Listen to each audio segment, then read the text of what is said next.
Welcome to the June 2022 IndiePie Extravaganza. We are virtual this month. We'll be virtual. We're going to go in person once a quarter. So the next two will be virtual. So thank you all for joining us. It gives us an opportunity to make sure that folks from all around the country and all around the world get to join us.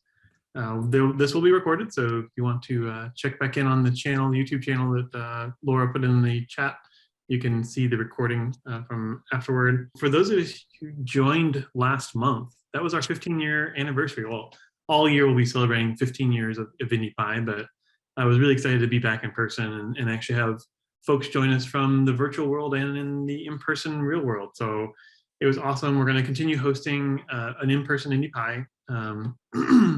Each quarter we'll have that hybrid experience. So we'll try and recreate what we did for last month's meetup again, coming up here in next quarter. So we'll be celebrating the 15th anniversary until April of 2023. So don't miss it. We've got cool swag and cool stickers and stuff to like hand out to folks. For the RSVPs, make sure you're RSVP'd on meetingplace.io to make sure you get all of our updates. That is the URL right there, meetingplace.io/IndiePie. And if you want to be eligible for our door prizes, make sure you're RSVP'd there, because I will do our live door prize drawing this evening from the RSVPs from meetingplace.io. So stay tuned. After Roni is done speaking, I will do a quick live code random draw like I normally do, and we will give away some fabulous prizes. Make sure you follow us on Twitter. So if you want to go to the next slide, we are at IndiePie. Yep, at IndiePie on Twitter. If you want to, there'll be a live tweet tonight going on from the IndiePie account. And if you want to join in the conversation, you can use the IndiePie hashtag as well. I want to thank our sponsors.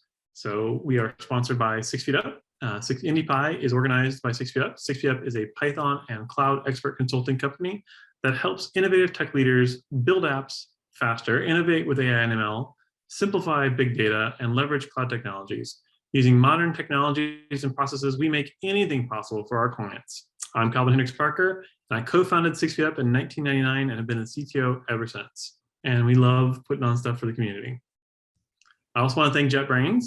They are our platinum sponsor. I believe they've renewed again. And so if you came to the in-person last month, they also helped buy rounds of drinks for everybody. And I think there's still some budget left over from that. So if you come in a month again, they may be footing the bill for a few drinks for us as well. I want to thank our bronze sponsors, so Reify Health. I don't see Jeff in the list, but normally Jeff's here. They are looking for developers at all levels. So make sure you check out reifyhealth.com/careers for more information. And then JFrog is an awesome, they've been with us now for a few years, and they give away really cool door prizes. And Ari is a super awesome person to have on the JFrog team joining us. So I don't see Ari in here either. Normally I'd let him give a little spiel, but I think we have a special door prize from Ari as well. There'll be an Adafruit clue this time around, and there'll be 2 PyCharm professional licenses given away. So stay tuned after the talk and we'll give those away. If you would like to also be a fabulous sponsor and have me dote on you during the intros to the IndiePie sessions and be mentioned on our website, etc., there is a URL there, or you can just email Laura or myself, and we'd be happy to get you hooked up as a sponsor for IndiePie. All right, make sure, normally we'd go around the room in person and talk about careers and jobs, but there is an IndiePie Slack, and there is a jobs channel on that Slack. So please, please, please make sure you go and find your next opportunity there, whether it be an awesome new employee or a great new opportunity as a new career someplace. So if you're looking for a job, or if you are looking to hire, make sure you post in that jobs Slack. That link right there should be an inviter that should get you right into our IndiePie Slack org. Okay, we have moved. I know I've been saying this, it must sound like a broken record, but we have moved and are at meetingplace.io. If you want to go claim your meetup.com profile, you can by going to that URL. That'll just basically move over your ID or your name and make sure you still claim your proper place as a member of the IndiePie organization. Okay, without that, all that said, it's now time for our talk. We are joined today. Roni Dover has graciously offered to come and speak very last minute. I'm glad he's well. and actually can speak to us.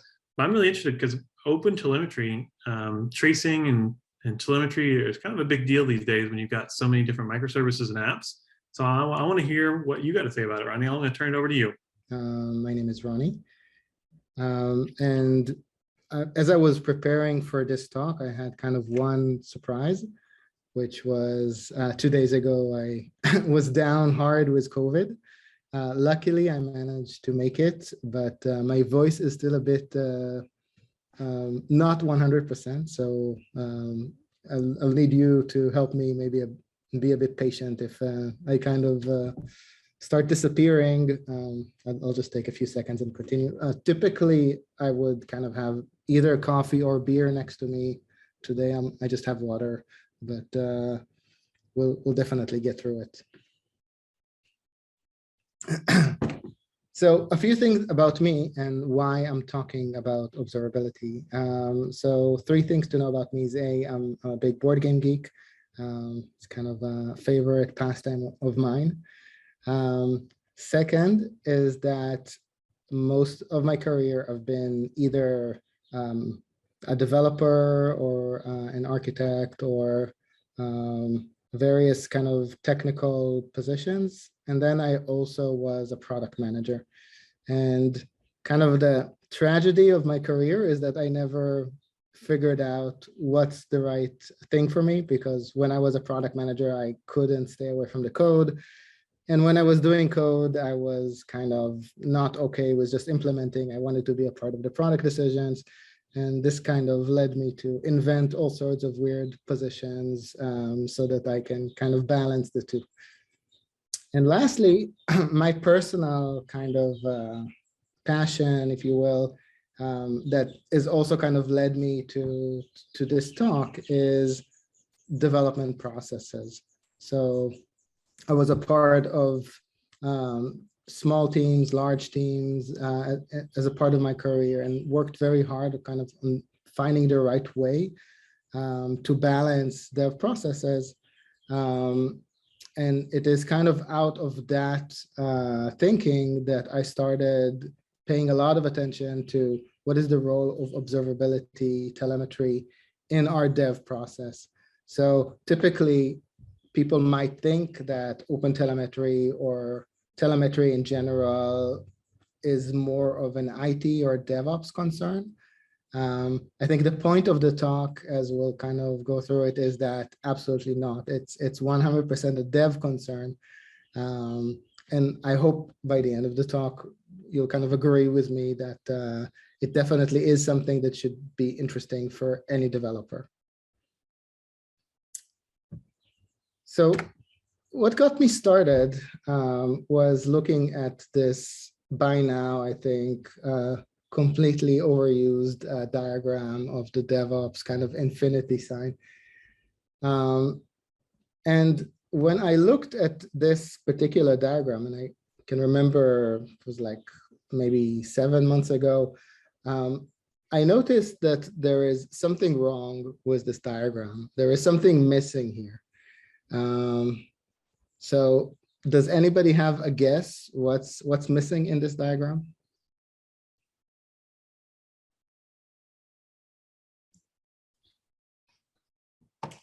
I see SK's, I saw a little bit of light under SK. I didn't know if SK had something.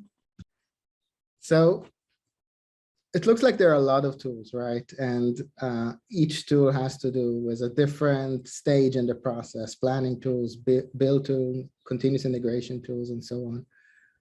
But there is one stage here that only has one tool assigned to it, which is Salesforce for some reason, and that's continuous feedback.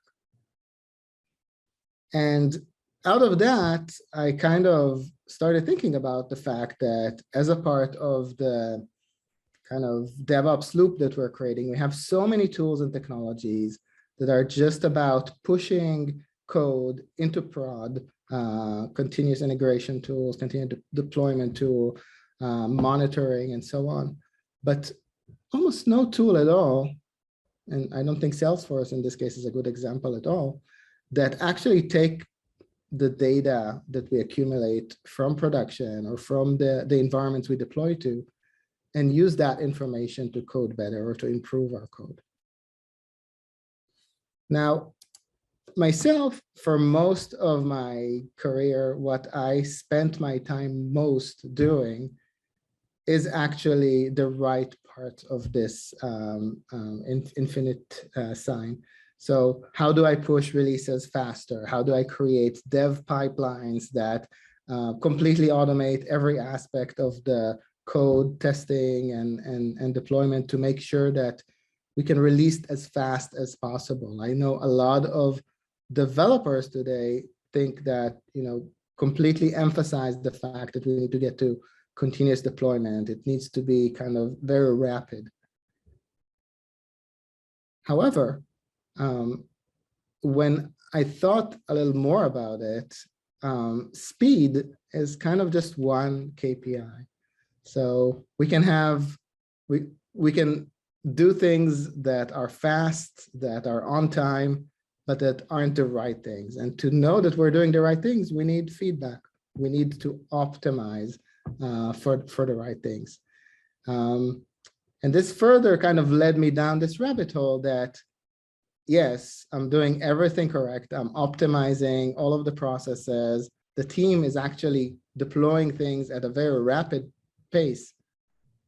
But how much information is flowing back? To give an example, let's say I did a complete refactoring of some query and I deploy it. That's fine. And then I move on to the next item and I deploy that. But how often is it that I actually check whether my fix actually changed things for the better or for the worse? What are the things that I'm measuring to know that I'm indeed making my application better over time, and whether my fixes and changes are actually being used at all? So this kind of also aligns with, I don't know how many of you are familiar with the Mythical Man Month, which is really a great book. And one of the premises in the Mythical Man Month was, well, it's not about adding more developers to do things more quickly. If you add developers to a late project, it will be later. It won't be, it won't deliver earlier. But I would add to that, that doing things fast, or even if we were able to accomplish, to add developers, add tools, add technologies, and somehow have the project finish earlier, it still needs to be the right solution. It still needs to be something that isn't just a pile of technical debt. It needs to be something that we won't need to rewrite in a few weeks or months because it's not meeting the right requirements that we have in production. And if we were not listening to what these requirements are, then we've really missed out on an opportunity to create something really iteratively and not just kind of throw more and more features over the fence at maybe at a faster rate, but with no feedback or feedback loop back into our code. So just out of curiosity, I think you can raise hands, right? And the interface. How many people here actually use observability in their day-to-day coding? Just do a hand raise. And to do that, you just click on the reactions at the bottom, and you can. Is there a wishful hand raise? Like I wish I. Got it. So yeah, so there's a lot of opportunity, and I hope that when we'll go through kind of how easy it is today with the growing ecosystem around observability to just flip an on switch and have that be a part of our dev cycle, then that would be a good maybe way for everybody to get started collecting more data and using it. Now, the last thing is that for me, it's kind of become a part of the definition of done, really. So people talk about what the definition of done means, and there are a lot of different philosophies around it. Do you need to also add tests? Do you need to also add the right kind of deployment and see that it actually succeeded and so on. I would argue that the definition of done actually has to include also getting feedback about your code. So if I said I'm done adding this feature, okay, maybe I'm done deploying it, but I'm done adding this feature once people started using it and I see some statistics about how it works, and then I know whether there is additional work or not. And the problem is that when I write code and I kind of need to get feedback from my local runtime, that's very, very easy. My tests provide some data as well, or limited feedback if I'm collecting it. But typically from production, there is no feedback unless I use these observability tools to get more feedback into my hands. Now, what type of feedback are we talking about? So in today's observability world, we're talking about there is what is called kind of the holy triangle, which are the logs, traces, and metrics. And these are something that all of the different tools are kind of collecting, all of the APMs that you may know. By the way, in this talk, I'll talk only about open source solutions, but there are, of course, various commercial solutions around that as well. But what's more interesting is not just looking at logs, traces, and metrics in isolation. That's just a whole lot of data. And in production systems, it's, it can be petabytes of data that's very, very hard to sift and to kind of sort through. What we are interested in is how can we actually correlate that information to the code, to my specific commit, to a specific release. And this allows us to actually ask questions and start getting feedback about our code, and really not do this kind of throwing code over the fence, because we're starting to get feedback and we're implementing that feedback and so on. Now, there is one thing that happened in the past, I think, year that is really making it much, much easier to collect that information, and that is OpenTelemetry. So I don't know how many of you are familiar with OpenTelemetry, but basically OpenTelemetry is kind of a union or kind of joining together of two protocols that were kind of very popular until now. One is OpenCensus and one is OpenTrace, and they kind of decided to merge them into a single protocol, which made everybody's life much easier. But OpenTelemetry is really significant because of various reasons.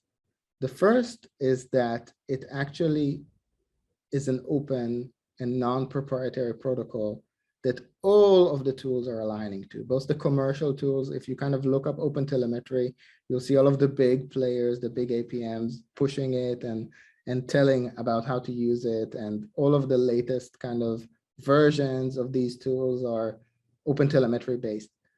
And why is that important? Because it allows to democratize the data. It allows, because it's structured, the format is well known, everybody can kind of access it. It allows new tools and open source and ecosystem tools to start forming around that data and provide that extra value, for example, that developers want to derive out of it. The other reason why it's really significant is because it's doing all three. It's doing both logs and metrics and traces as one. It has individual specs for each of them, but it's kind of one protocol that defines how each of these behave. And they're adding additional profiling spec as well. So it's becoming a very kind of well-documented spec on not just how to structure this type of information, but how to distribute it, how to kind of export it from your system, sample it, all sorts of considerations that would otherwise be very complicated. It's kind of structuring and solving that in a very kind of easy way that's very straightforward. And we'll see that in a sec. The last reason why OTel is really significant is because it's already there. So if you're, we'll see that in a sec, but even in my sample project, and I tried to go wild with a lot of different technologies, you could see that almost every technology I used had automatic instrumentation for OpenTelemetry, which means that it was just turning it on and it was there. There wasn't any fiddling required, or, you know, I didn't need to do any custom coding. Some frameworks already integrated with it natively. Sometimes there's just a package that provides the instrumentation. And that's true, by the way, for any programming language. So if you're using a microservice architecture and you have some code in Python and some code in Java and some code in Node.js, all of these will get instrumented very easily. It will always be kind of included, and it will still give you one distributed trace that will encompass all of these microservices. And that's really big. And the reason why it happened is because there is finally kind of one protocol. So people didn't need to split their effort between this proprietary tool and the Datadog thing and the Splunk thing or whatnot. There is one spec, and it's very easy for everyone to support it. That said, it's not yet complete, right? This is pretty new. I think OpenTelemetry tracing was kind of reached GA 1.0 in the last KubeCon. So there is a lot of work still in progress about some of the other specs. It's a very kind of active scene where a lot of people are writing a lot of code to make it happen. So I think there is sufficient content to start using it right now, but you should expect additional kind of content and ecosystem tools around OpenTelemetry to develop in the coming months and years. So to demonstrate how I'm going to use OpenTelemetry to get to continuous feedback, I created a sample application. I was looking for something. Well, I have a problem where I'm kind of allergic to these very generic CRUD apps that just do create, update, delete, retrieve, simply because they don't actually have any interesting business logic. So I tried to be a bit more creative, and I created kind of a service for the Gringotts Vault API. If you're familiar with the Potter universe, Harry Potter universe. And the idea was to create something fictional as it is that has several components, has workers, has an API component, has multiple technologies integrated into it. So you can see the link here in the slide, and I think Laura will also put it in the chat so you can kind of follow along. And again, the idea was to use many different types of technologies, and you know, it's not exactly a real world scenario, but it tries to at least have some depth to it. Again, beyond just the simple queries or database access. And this is what it looks like in terms of the architecture. So we have a fast API service. We have Postgres that we're going to use as the relational database. There's a RabbitMQ queuing system that we're going to use to communicate with our workers, who of course are going to be the goblins working in Gringotts. We're going to have some external API that we're going to call to check on stock prices and things like that. And all of that basically constitutes the application that we want to instrument. Now, our goal is to take this code, and this is kind of an example code from our application, and really try to turn on the lights in the sense that if you think about it, this code that we're looking at right now is already running. It's already running in test, in production. It has traffic, it has behavior characteristic, it has bottlenecks, it has error hotspots, it has issues, and it has behaviors in terms of things that are getting better or things that are getting worse. And all of that information is completely invisible to me when I'm working on the code. And this is what we want to start fixing. So to do that, we're going to start by just enabling OpenTelemetry. And as I mentioned, it's not by chance that I chose kind of to use the metaphor of turning the lights on, because it's really all that's needed. Basically just installing a bunch of packages and adding the basic configuration. That's it. So to get started, we need to do some basic configuration of OpenTelemetry. We install a package called OpenTelemetry SDK. And then we just add some boilerplate configuration at the beginning of our kind of code setup. So what you can see here is what's called a resource, which is basically what I call this service. This is a vault service. This is going to be the identifier that I'm going to use for it. We're going to create an exporter, which is basically the component that's going to be in charge of exporting all of the data that I'm going to basically create when I instrument things and either manually or automatically. And we set up kind of like a logger that everybody probably uses. We have a similar class called a trace provider. So we set that up as well.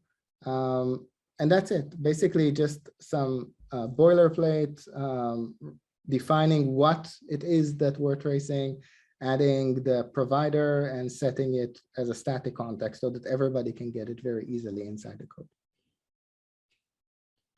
Once we've added that, we now have OpenTelemetry basically as a part of our application. But now we want to get data from the app. And to do that, we can use two things. One is manual instrumentation, and we'll look into that.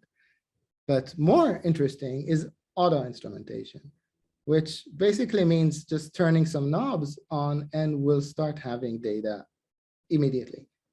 So I have here just an example of several out-of-the-box instrumentation libraries. And as you can see, and this is a very partial list, almost any kind of technology that you work with in Python already has OpenTelemetry instrumentation associated with it in PyPy. What does that mean? It means that for my application, all of these kind of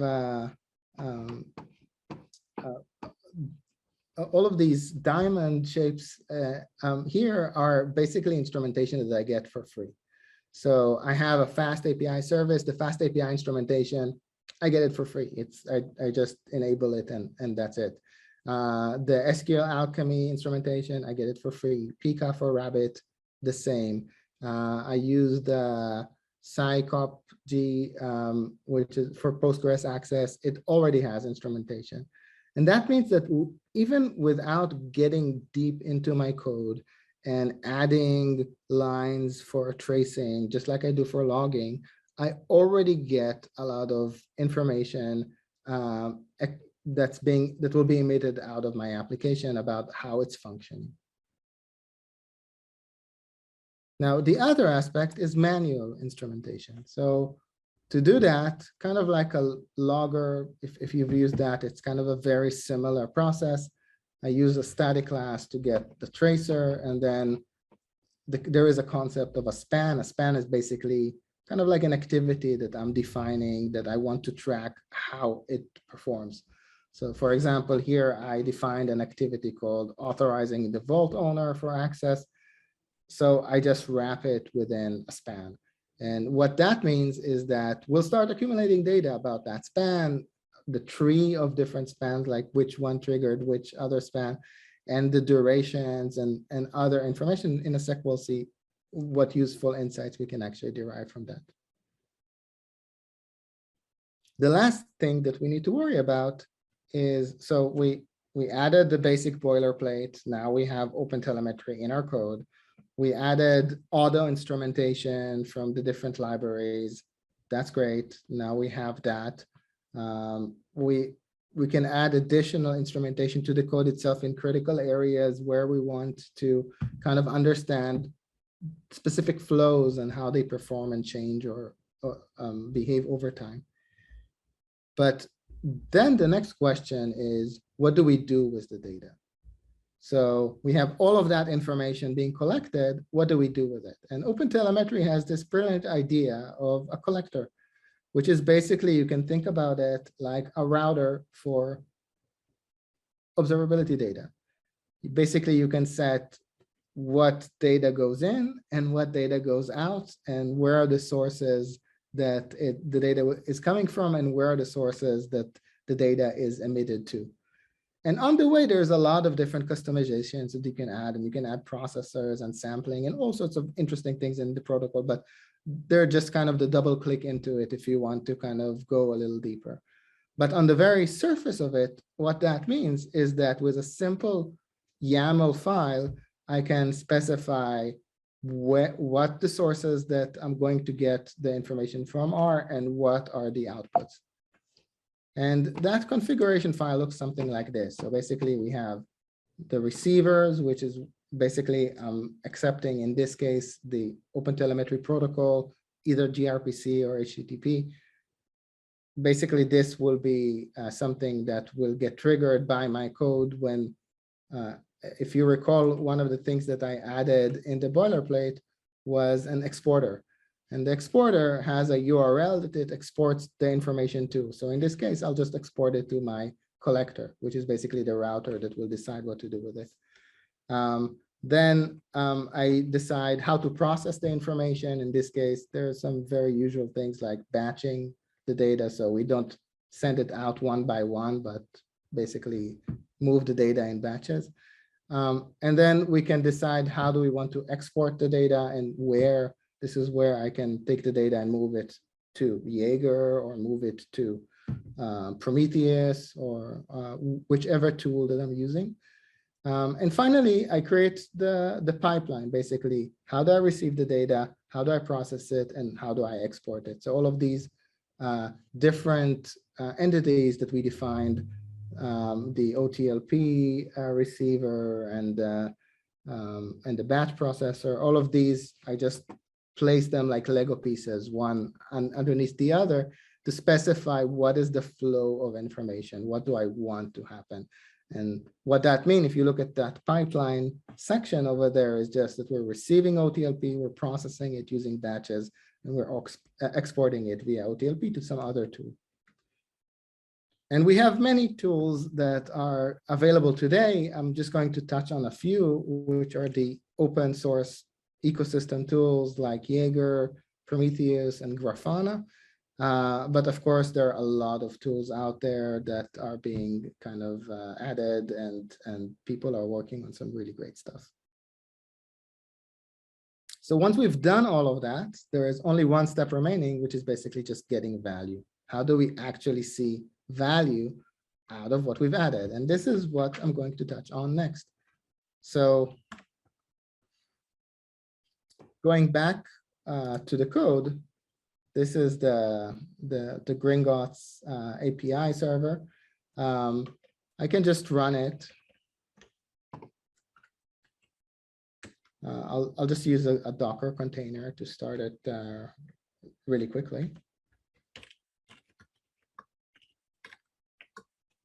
And all of that is documented, by the way, in the repo. So if you want to kind of run it yourself, it's very easy to get started. So I just created my API. I can go and access it.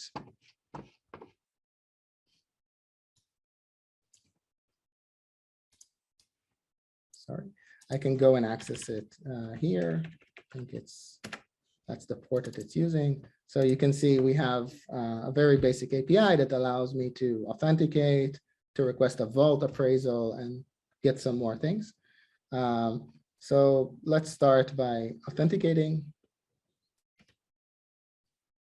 You can use this to authorize.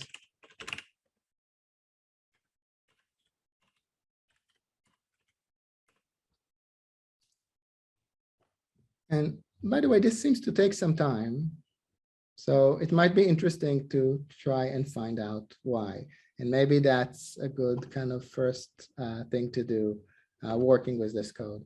So let me go to my Jaeger. And Jaeger, if you're familiar with the tool, is basically a tool that lets you look at the traces. So as you recall, we added automatic tracing for all of these different technologies from the database, the API, and even instrumentation within the code. And Jaeger just allows me to quickly look at it and understand what is the information that's there. So let's look at the traces that are there. And we can see that there are a lot of different traces that are being collected. But this most recent one that I just hit is very interesting. One of the things that stand out is that it has 42,015 spans, which kind of leads me to believe that there is a problem here. So let's click on that and see exactly what's happening. So we can see here kind of a visualization of the trace, and they've done a really great job. You can view it either as a graph or as kind of, so you can basically see everything that's happening and that's being collected, or as a timeline.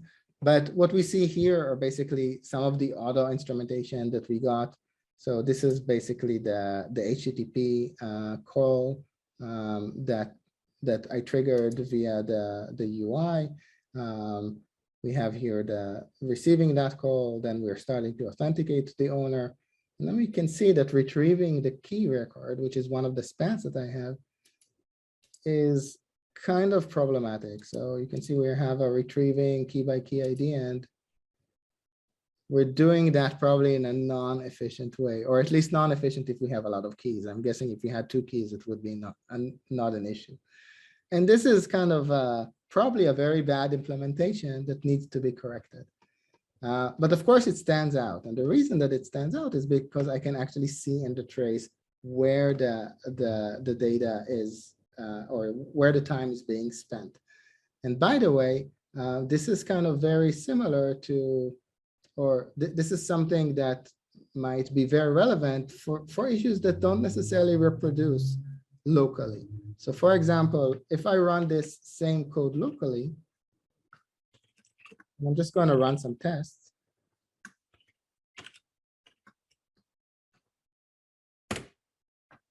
So I'm just going to trigger kind of the same code locally.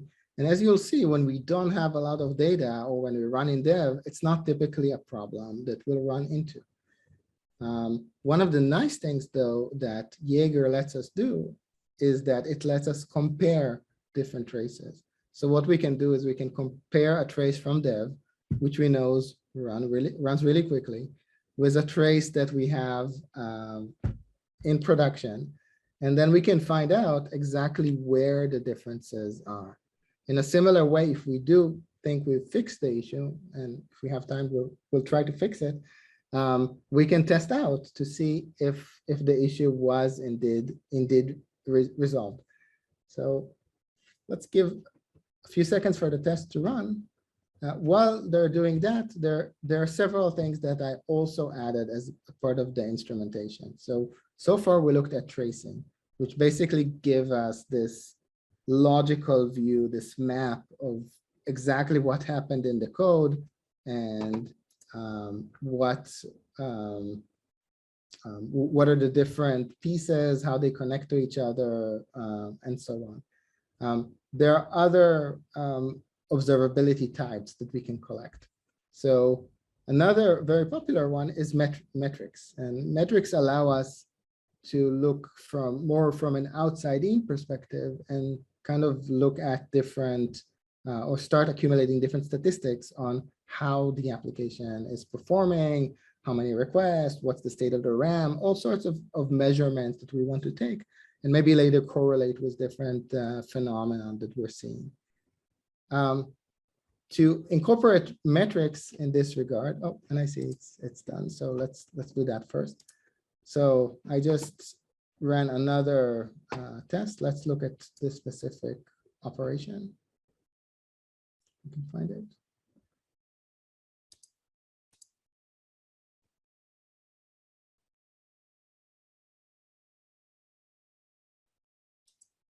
sorry. And then let's run the same thing just to have it be exactly the same. I'm going to run that same test, only this time I'm going to seed data into it.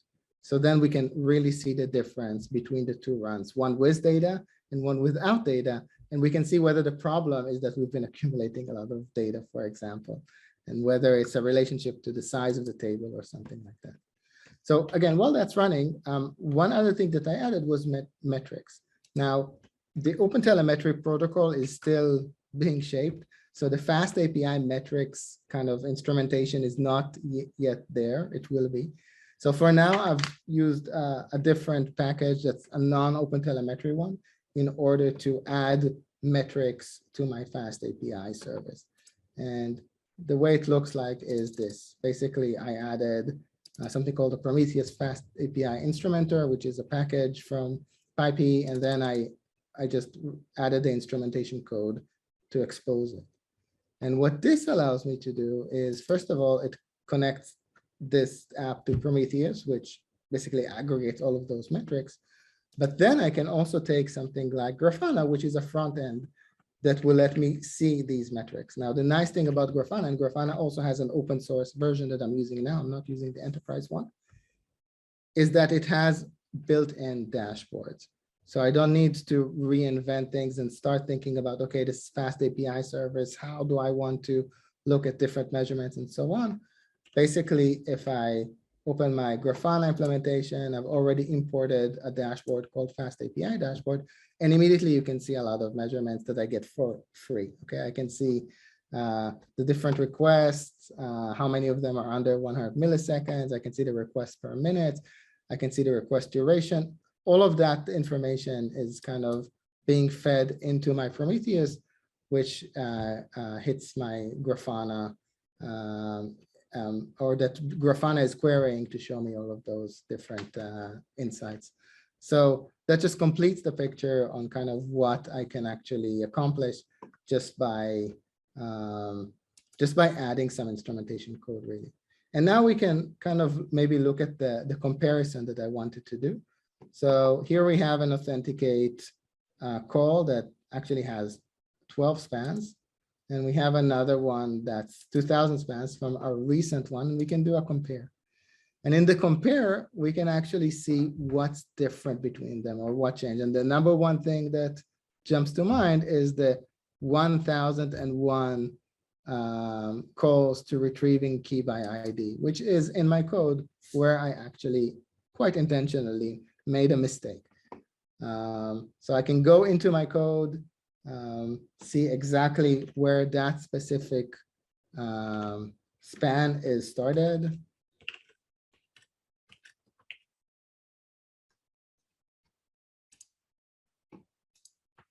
And find out what I did wrong in the query. Eventually, I'll find that there is kind of an n+1 problem in there in the query, or that I'm looking at all of the instances just to find the right one. And on fixing that problem, I can go back and again, validate that it was fixed, not just in my code, but in the production code. So I hope this kind of gave at least a very high level overview of how easy it is to just go activate OpenTelemetry within your code, add some boilerplate, as you saw here, add the different instrumenters for the different technologies, just like you saw in the diagram, so that I get all of these things auto-instrumented automatically, and then immediately starting to have data that I can work with. Now, what's more interesting, and this I think is, and this is, by the way, some of what I'm doing in my day job, but there are other tools that are doing the same thing, is how do we make that information relevant? So how do we take all of these things that we saw just exploring the traces and kind of automatically understanding that they're important and showing them in context? And I think this is where most of the toolings that will start appearing around OpenTelemetry will start really providing value to developers. So with that, I'm kind of proud of my voice for having managed to go through the entire talk without a coughing fit. So I'll let myself rest for a few minutes, and I'll open the floor for questions, which I'll be very happy to answer. Yeah, that was awesome, Ronnie. Thank you so much for putting that all together. So I'll kick it off with a couple questions. And if anybody's got questions, I will double check the chat, but also please feel free to unmute and turn your video on and ask Ronnie questions. With the OpenTelemetry sending, are there existing cloud services like CloudWatch or Azure Monitor? Like if I'm in one of these public clouds, can I use OpenTelemetry out of the box with one of their dashboard and monitoring tools? So it's happening. I know AWS added OpenTelemetry. It's not replacing their CloudWatch just yet, but what we're seeing is two things are happening. A, OpenTelemetry is being kind of integrated into a lot of tools, including cloud tools, just because the technology is becoming prevalent. And all of the APMs are using it now and so on, are adopting it. The other aspect is we're seeing a lot of kind of conversion protocols. So we're starting to see talk about observability that is OpenTelemetry translatable. So something that you can take and you can translate into OpenTelemetry. I know they've done some things like that with Elastic, and there are other kind of ways to look at data that can be translated into something that's OpenTelemetry. And then the benefit is that you can use all of those tools that know how to process it. That's awesome. And then when you were using that context manager to make that span call to I assume at that point, is it then tracing down through every call that is included inside of that context manager? So no, basically when I set my span or I declare my span context, it now has some code that knows that this span started. It has a start and an end date from now on. And if any exceptions happen within it, these would be recorded as well as a part of that span and will be associated to it. Logs as well will be associated to that span. So OpenTelemetry has an instrumentation that adds a context to the logs so that they can also be correlated to that same kind of logical piece. But in order to get finer tuning, I'll need to either add more spans, or as you saw in my example, I was using the database, which and the Postgres library I was using had auto instrumentation. So that's why I could see it under that span. So the combination of the span and some kind of transaction ID that allows you to cross between the various services gives you that bigger view of seeing all the selects correlated to the call from that span. Exactly. Okay, no, this is super cool. I've not seen a good, this has been a really good demo, kind of showing it all put together. And like you said, it's hard to really envision it if you're just using a standard CRUD app. So it's kind of neat to see it cross over multiple applications. All right, who else has got questions for Ronnie?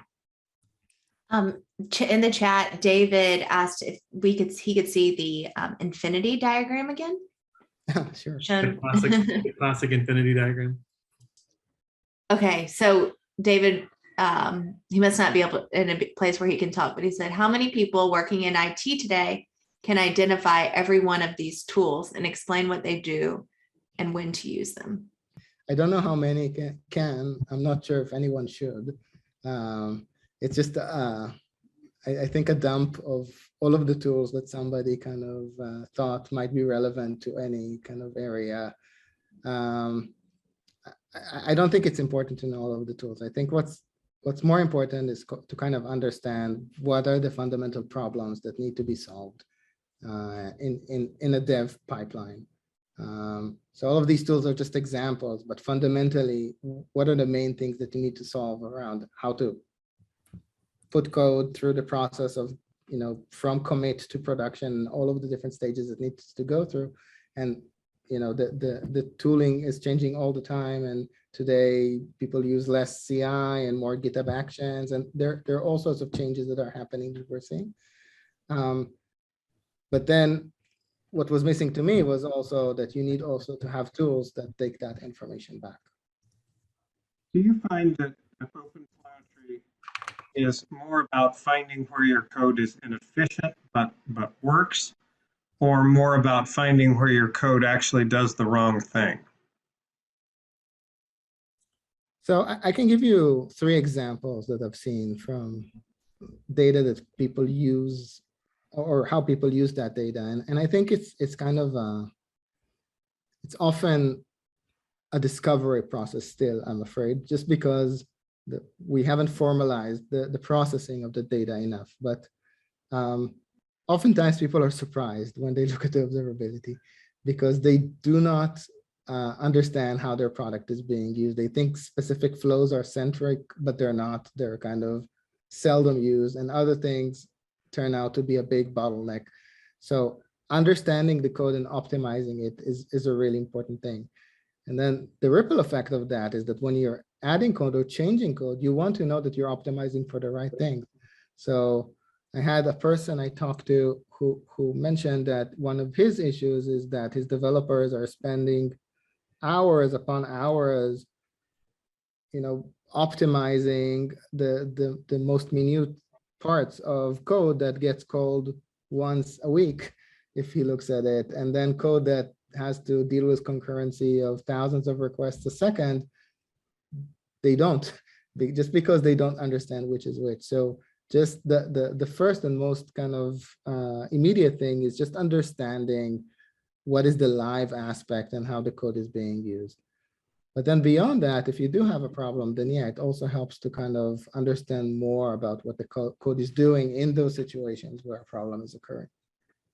I see in the chat that somebody asked what was going to be my next question. What is the overhead? I'm getting some very muffled. David, it's really hard to hear you for some reason. I said, Things I are- can see in the chat. Can you hear me? Yeah, now we can. I can see in the chat that somebody was about to ask the question I was going to ask, which is, does this have significant overhead in a production environment? That's a great question. Of course it depends. And what I mean by that is everything has an overhead. In this case, it's not a massive overhead, but it's just a matter of where you add it. If you add instrumentation to your fast API operations, then basically, unless it's a very optimized short running operation that needs to be microseconds optimized, in which case you probably won't use a fast API operation for that, then it won't matter that much. So if you think of all of the different authorization and authentication middleware that you already have kind of in the buffer between the user and your code, this is really negligible. It's not something you would notice, but you do need to use it kind of in a very, you need to be smart about what do you instrument. So I was talking to another organization that they instrumented everything. So any small function was automatically instrumented, private, public, it didn't matter. And that's an issue, right? Because ultimately that is going to accumulate. And if you're calling code 20,000 times in a specific flow, and each time you're instrumenting it, then that is going to build up and cause delays. So there is kind of some anti-patterns that you want to try to avoid. And especially is being a bit judicious about kind of what are the main flows. Mostly the high level ones are the ones that you want to track and kind of add levels of granularity as needed when you see you want to differentiate between different areas of the code.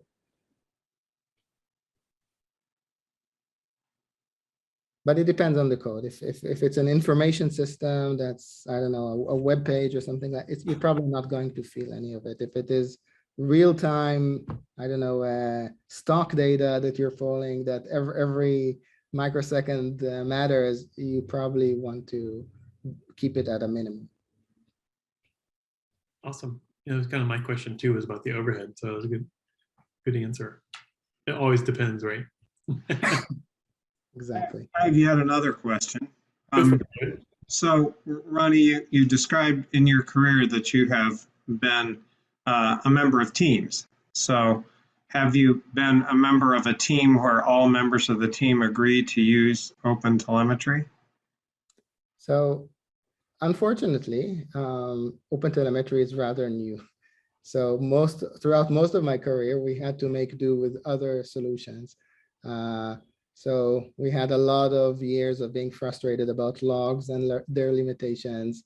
and then try to find other ways to solve that problem. But I think at least in the last 3 years or so, I was very minded on the problem of how do we make that information integrate with the rest of the dev cycle.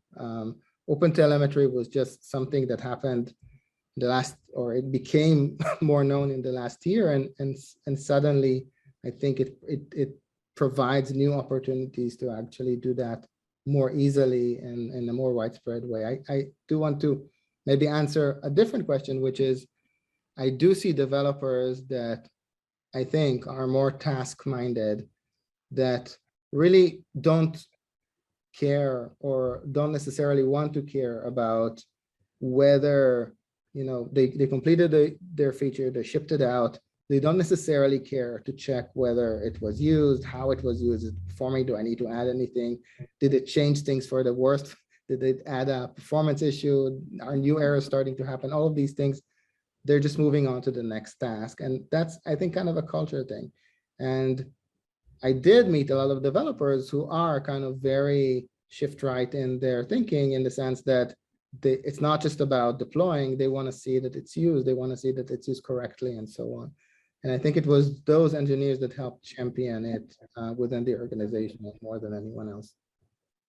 Can you imagine in a medium-sized to large team, a single individual who would be the open telemetry manager, so to speak? It would be his or her responsibility to add telemetry or help individual engineers add telemetry to the modules or to the routines that they create, such that you end up with a product of many people, all of which is accessible through the OpenTelemetry tools. As I think as a transitionary phase, like if nobody knows OpenTelemetry, then yes, and you definitely need people, just like any other aspects of code, to define the practices and to define the conventions, and maybe create some infrastructure code around it so that everybody knows, like, you know, the most the issues that seem to bug people the most around OpenTelemetry are not even technical. I get asked things like, what's the right naming convention for my spans? How many of them should I have? It's kind of things that are very much around practices that are still forming, to be frank, but that every organization sets their own policies around, and the more it's standardized, the easier it is to work with. So I do definitely see the need to have a group within the organization or a developer within the organization who's minded to practices, to how to make it work at scale within the organization. But then beyond that, every developer can today, you know, spin up a Jaeger instance to look at tracing, or everything I just did is just very, very accessible to any developer today. Awesome. Jackie asked if you think this has a place in college curriculum. Should we be teaching the budding developers of today about these kinds of technologies, or do they need to learn it on the job? Absolutely. I think it's just as important as any other aspects of dev practices. And it's not just OpenTelemetry, it's more widely thinking about observability and its role, and what should you care about as a developer. Mm-hmm. And what do you need to measure, and how to be more evidence-based in your work. So just like we learn about testing, and I often compare observability with testing, because both kind of give you feedback about your code. Testing is more kind of in isolation and very specific instances, and they have their own faults and benefits. But observability is just another way to always get a pulse and understand what's going on with your code. So speaking of tests, is it a good idea to put telemetry in tests? Glenn asked that in the chat as well. It is. I think that there's a ton of interesting information, and more tools will actually use that about what is the difference between the testing environment and the production environment. If you compare the telemetry data, you can understand the coverage much more easily. For example, you can see a span that's massively used in production, but you're not reaching it at all in tests. You can see the differences in performance, or in less in performance, more in the scaling that can happen in production, but not in tests, and so on. So there's a lot of really useful information. and definitely makes sense to activate it as a part of your CI. All right. Another question from SK. Have you found a trace visualizer other than Jaeger that you would like or that you like or would recommend? No, I personally use a Jaeger, and also for the tools that I'm building, I'm using an embedded Jaeger. The team in Jaeger and is actually doing a great job and also working to continually improve. The trace comparison is really ingenious, and they're doing some more things that really scale well with complex traces. So I'm pretty happy with it. There are other tools that help you visualize things about traces. I recommend HDR histogram, which is a tool that lets you kind of visualize let's say if you look at the duration of the trace and then want to see the histogram between the different percentiles or things like that. It's a great tool to use as another accessory to basically make sense of the data. That's awesome. A little higher up in the chat, Glenn had asked, can you disable local logging and rely solely on the collected telemetry? Thank you for catching that. I totally missed it as I was going by. No worries. I know you did after. I was like, okay, well, he's not going back. So telemetry actually integrates with the logging by you basically, just like you instrument the Fast API app and you instrument the database, you instrument the logger and basically add a context that allow you to tie in the log messages and connect them to the span that the log was created under. And this makes a lot of sense because it allows you to understand and contextualize the logs. And in Jaeger as well, you can see the logs that are under that specific span. So there is a lot of kind of a value that you can get from both when they work together. So I don't think tracing replaces logging. I think it's just, these are very different tools that accomplish different things. With logging, still, if you want to see specific values or specific runtime data, that's extremely important to know. That's the way to do it. And you can just add that information or augment the trace information with that.